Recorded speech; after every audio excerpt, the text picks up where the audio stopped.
తెలంగాణ ముఖ్యమంత్రి రేవంత్ రెడ్డి మాజీ governor ESL Narasimhan కలిశారు. సచివాలయంలో మర్యాదపూర్వకంగా ముఖ్యమంత్రిని కలిశారు. నరసింహన్ మొదట ఉమ్మడి ఆంధ్రప్రదేశ్, ఆ తర్వాత తెలంగాణ రాష్ట్రానికి గవర్నర్గా పనిచేశారు. తెలంగాణ ఉద్యమం కీలక దశలో ఉన్న సమయంలో ఆయన ఉమ్మడి ఆంధ్రప్రదేశ్కు గవర్నర్గా పనిచేశారు.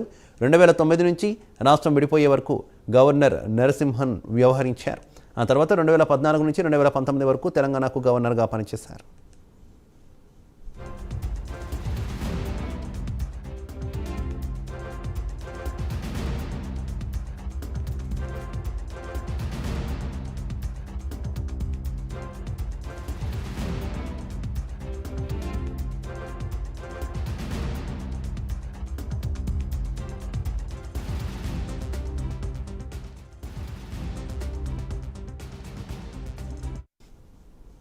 తెలంగాణ ముఖ్యమంత్రి రేవంత్ రెడ్డిని మాజీ గవర్నర్ ఈఎస్ఎల్ నరసింహన్ కలిశారు.